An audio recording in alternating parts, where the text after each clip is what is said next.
Tide Talk Web is back. I just want to give Nick Saban a shout out. He's been pissed off lately. He got on people at players at the Mississippi State game like he should have. He's been getting up on assholes, man. I love it. I love when he's pissed off. Old school Nick Saban, man. I will say we played a little bit better against Mississippi State. Now, it's not a good measuring rod because, as we know, they're not a great team. So that doesn't really say a whole lot. We didn't have to throw much because they were running the 3-3-5 defense. So we could run. We knew we could run against them. We had, excuse me, I'm tired again. We had some miscues, and that's fine. Jalen Hurts played sorry, not Hurts. Jalen Milroe played a very good game, and so there wasn't many mistakes to be made because Mississippi State's just not a great team. Like I said, not a good measuring stick on where Bama's at or where he's at. I mean, it seems like he's going forward. It seems like he's doing better. But the problem with that is we don't know right now because they're not a great measuring stick. Like I said, I want to say he's doing better. And I feel like this game hopefully can get him over the hump and he can get past, and like I said, this game he's going to have to play mistake-free. To me, the biggest keys are our offensive line versus their defensive line. Their defensive line probably is top two best we will play all year. They're at home. That's another X factor for them. We're not. I think Milroe can win the game. The thing is with him, he cannot have costly fumbles and turnovers. That's bar none. With that being said, that offensive line has to step up. They can't be caught holding. They can't be caught taking a play off. The top four for A&M on that defensive line are easily, I'll say it again, top two of the best we'll play all year. It's probably, besides Georgia, probably the best one in the SEC. The talent's no joke. That is very concerning. What I see and what needs to happen, Tommy Rees has to call a great game. Milroe has to play a very calm, cool, and collected game and not make crazy mistakes. The O-line's another X factor for us. They've been talking shit all year about, we're this, so good, and we're so heavy, and we're bigger than most NFL offensive lines. Good. Show me something. Show me a game where your quarterback doesn't get sacked. If there's any game of the season to do it, this was a big one. One, to get us over the hump. Two, to beat A&M, and to give Milroe confidence. He can't be running for his life all game. Now, Tommy Rees has to call a great game. Again, no huddle, RPO. You got to get the tight ends involved, especially Amari Niblack, just for his speed and his size, and C.J. Dupree.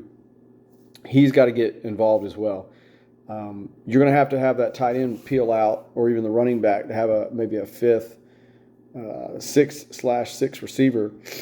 We're not going to have as much time as we had against Mississippi State. In my estimation, I think we're going to have about 2 seconds to 2.3 seconds to get that ball out of there. They're going to be coming all game after him and running after him.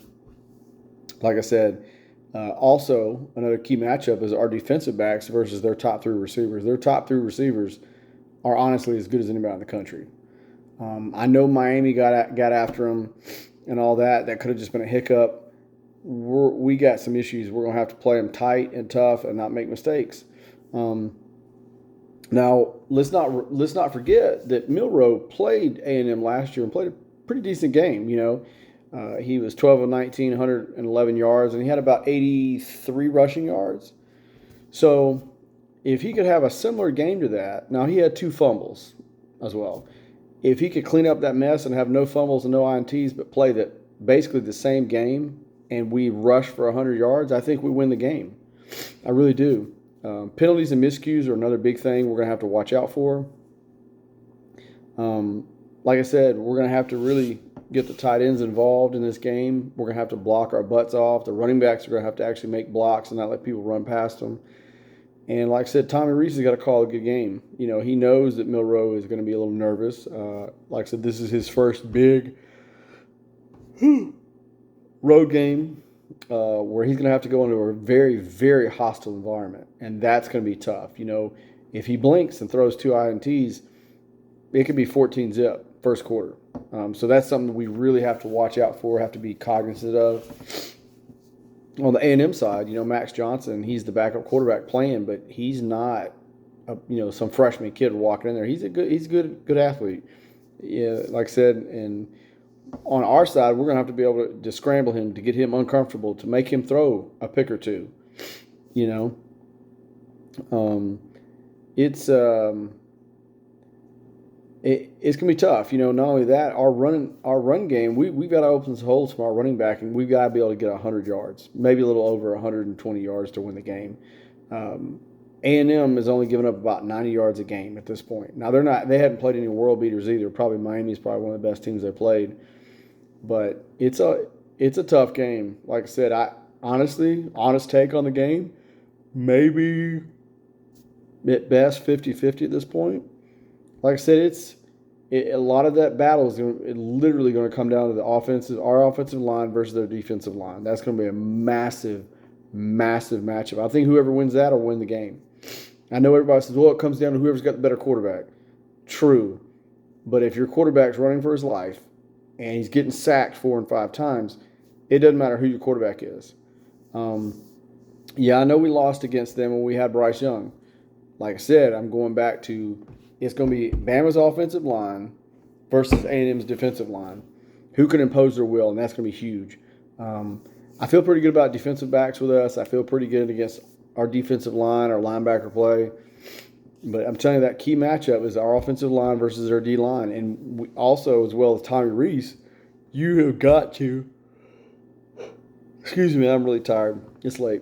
It's coming. Tommy Reese has to call a good game. He has to put Milroe in a spot to be successful, to make good reads. And as well, Milroe has to not, be able to settle in the pocket and make some tough throws. And he's also got to be able to get some yards running, because I don't know how good the offensive line is going to do to get our running backs those yards. So it's nerve-wracking. Like I said, I'm not going to say, Bama's going to win it or A&M's going to win it. But to me, it's 50-50. It's dicey. And it may edge towards them because they're at home. They've got the home field advantage in this spot. So it's going to be a tough one. Like I said, I'm going to watch the game, and me and Josh are going to try to do a quick recap after the game. But it's a scary game because, like I said, this is a make-or-break game, I think, for Bama this year. It's going to be tough. It would be big for us if we could win it. Like I said, we'll just have to see how it pans out, Big game for Kevin Steele, our defensive coordinator, to see what he can dial up against Bobby Petrino. That'll be another big matchup, like I said. But I think the ultimate matchup, and I can't say it enough, is our offensive line versus their defensive line. And the second key matchup is, can Milroe play mistake-free, have almost the same stats he had last year, but just stay mistake-free, and can he be calm? I think those are two of the biggest matchups that'll win the day for whoever wins. Anyway, always roll tide till I die, baby, and we'll hit y'all up later.